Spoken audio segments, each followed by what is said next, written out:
Hi and welcome to Conversation Corner. I talk about interesting ideas that I have from time to time or thoughts that roam my mind. Can't really say these ideas are really mine because they come from the environment. And as we know, most ideas that you have aren't yours and they aren't unique. They are just thoughts that found their way into your mind and then you wanted to express them.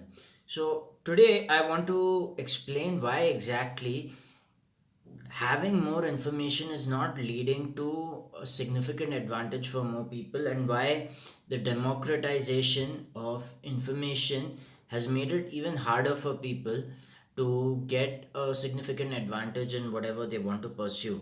So to give an example, I'll talk about how product prices were different before Google. So let's say before the internet was there, one store could sell a product at X and the other could sell it at X plus 10. Now, of course, this doesn't apply to India because we have the maximum retail price. So, generally, people knew what product sells at what price uh, in India, even before Google was there, right? Because we have this concept of MRP. But I'm talking about countries that don't have the concept of MRP. So, you have a product that can sell a certain item at X and another that can sell it at X plus 10. So, how money will be made is by people trying to find out where the arbitrage is, right? Okay, here it sells for X plus 10, so let's buy from here and let's sell there. Or let's not go here, let's go here.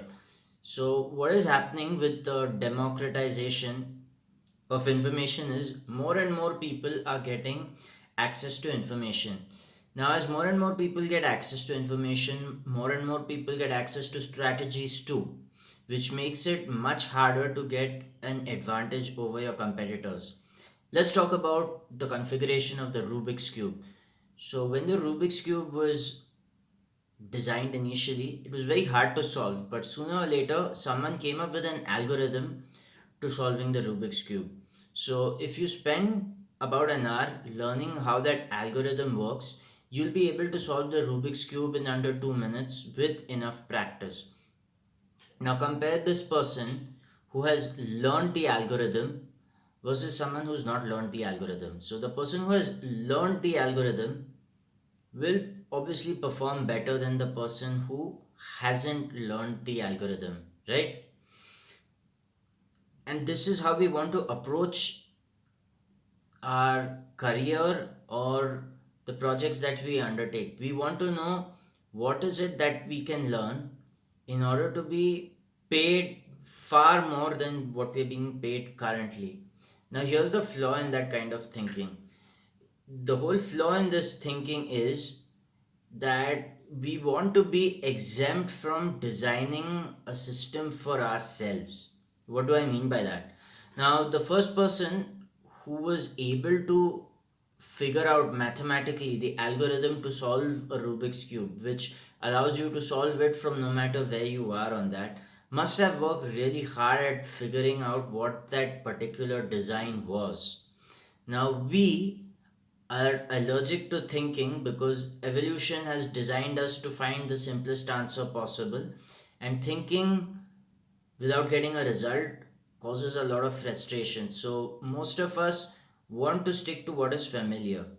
Thinking requires you to explore unexplored territories, and when you explore unexplored territories, there is obviously no promise of return on the venture you're going to undertake, right? Imagine hundreds of thousands of years ago, people used to go in ships to uncharted territories. There was no guarantee that these ships would not get lost, but still, people took the risk and they discovered new territory. Now, with new territory, they had the opportunity to exploit new resources, and that's how some countries got started.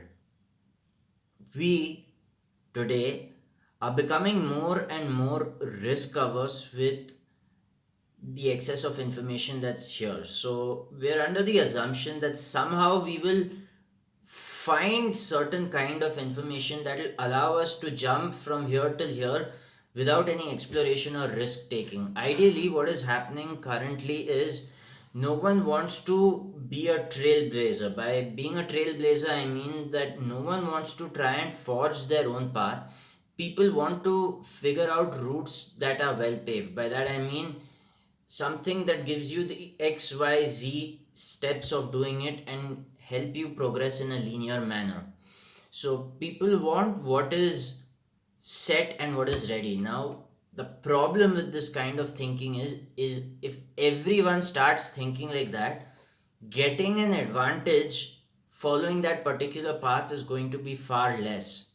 So let's say you had X number of people who knew a very rare skill set, but then the teaching of that skill set got democratized and far more people went into that area, and now instead of X you have 5x the number of people in that area.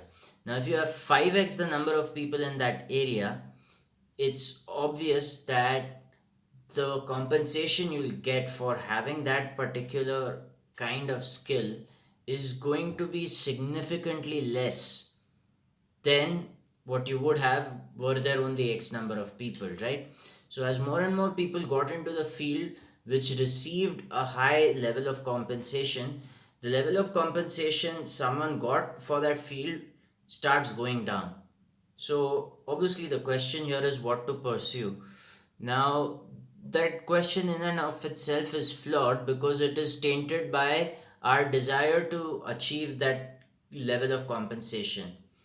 We're really not prompted by originality. We're really not prompted by the question of what is it that no one's done or what is it that no one's explored that I should explore. Now when you ask that kind of a question, mostly your brain wants you to shut down at that point in time because it says, hey, this is in unexplored territory. You do not know the return on investment by going into this unexplored area. Secondly, your brain tells you, well, if you spend a lot of time in this and there is absolutely no return, your time is wasted. Number three, your brain tells you, well, there's no promise of any return. You don't know how much you can expect in terms of compensation or wealth by looking into this uncharted territory. So basically, these are some conditions your brain has come up with to prevent you from exploring new ideas. So now your brain wants you to do what is tough but what is certain. So if there is a certain way to get to somewhere, the brain is always attracted. So let's say you would have to walk, let's say 100 kilometers in 1 day's time. That might be doable if you walk for 10 hours straight at 10 kilometers per hour. You'll get to where you want to be.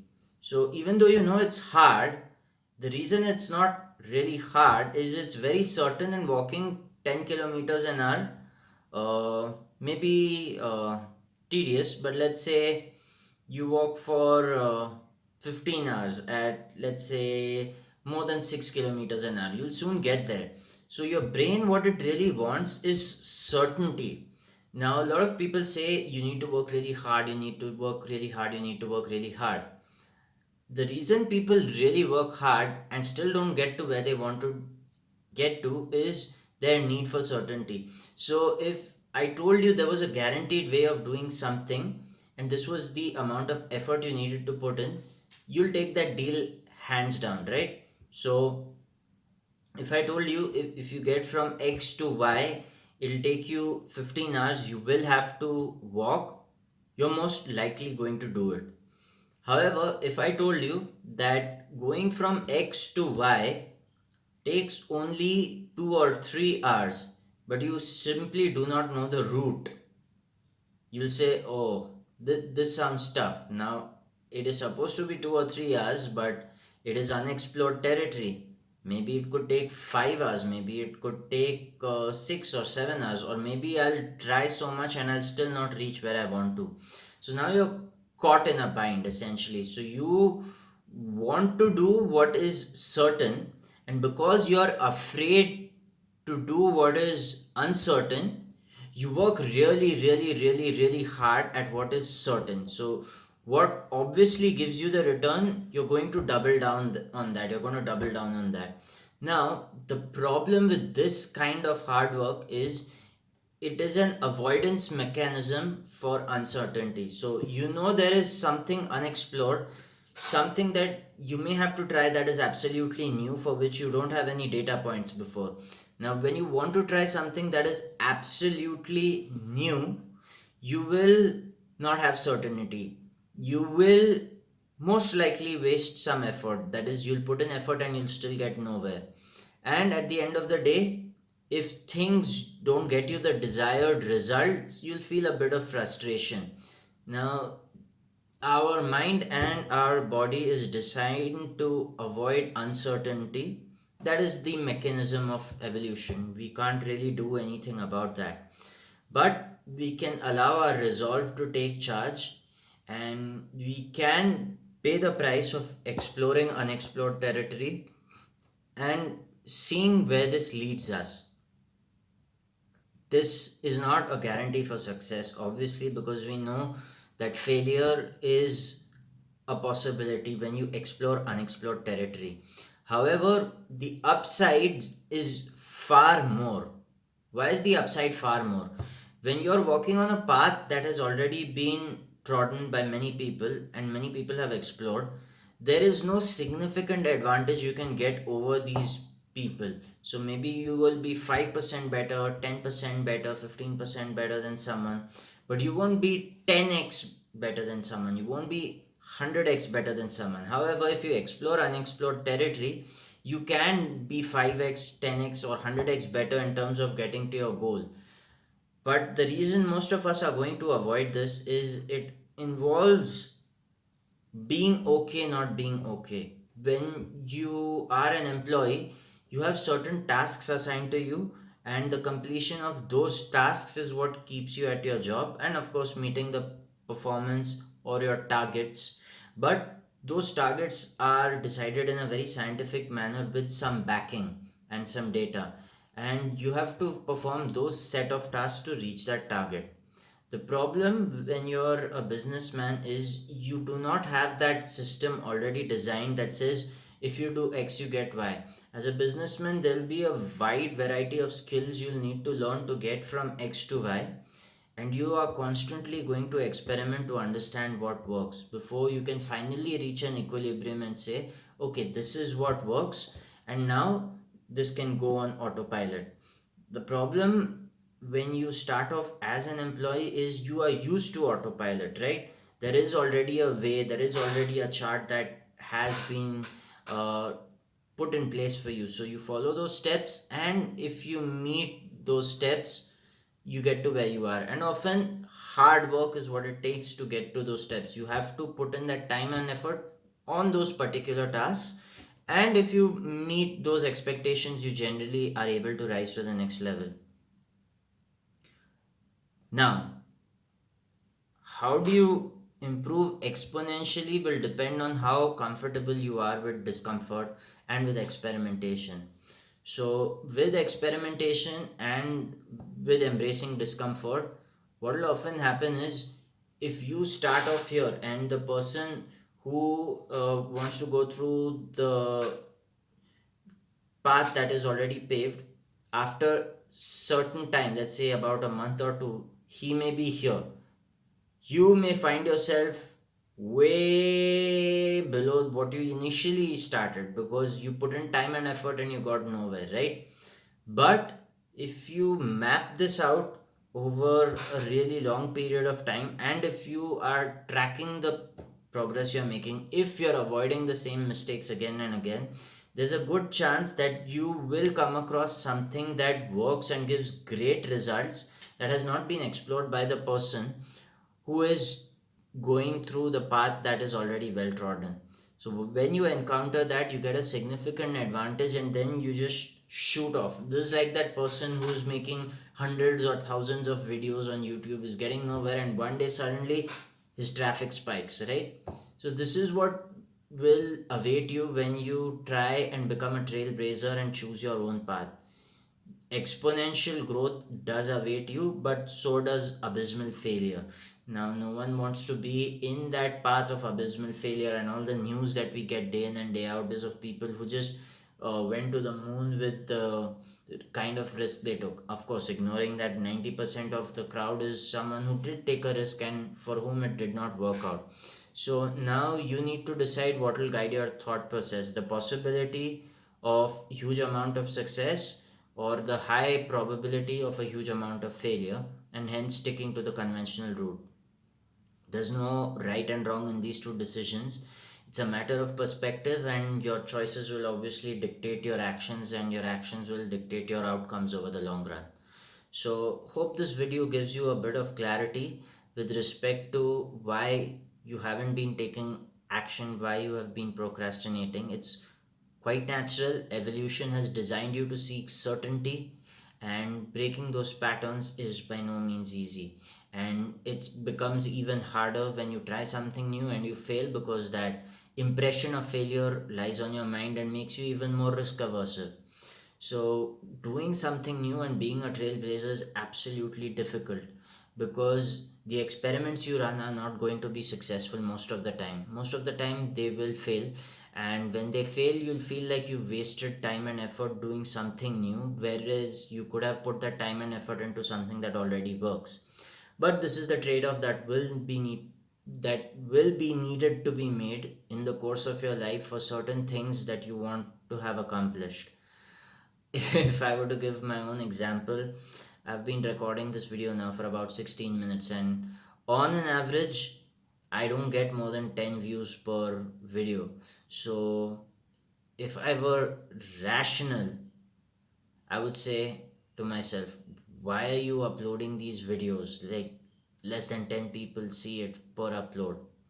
But somewhere in the back of my mind, I know that this is necessary in order for me to articulate myself and find my voice.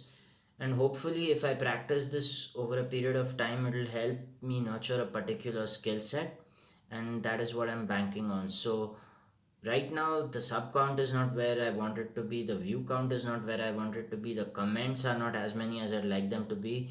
And even though I would like the channel to get monetized and to be able to make money of this, that's still not where I want to be. But shooting this video for these 17 minutes has been a pleasure, and I don't feel like I've missed out on anything.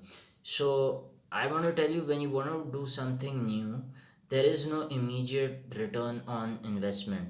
Okay, there is no guarantee as such, and you have to deal with the pain and discomfort of doing something new. Maybe when I look at this video after 5 or 10 years, I'll be able to say, hey, when I just started out, I had less than 10 people watching me. And if you're watching this video 5 or 10 years later, and I have already made it to, let's say, 100,000 subs or a million subs, then I would love for some viewer to watch this and say, okay, he didn't know that he would reach 100,000 subscribers. He didn't know he would reach a million subscribers. There was no guarantee for that, yet he was shooting his YouTube videos. So why not do the same? So I hope this video is found 5 or 10 years later, and I hope that I stand at, let's say, 100,000 subs or a million subs 5 or 10 years later, and you all can rejoice watching this video.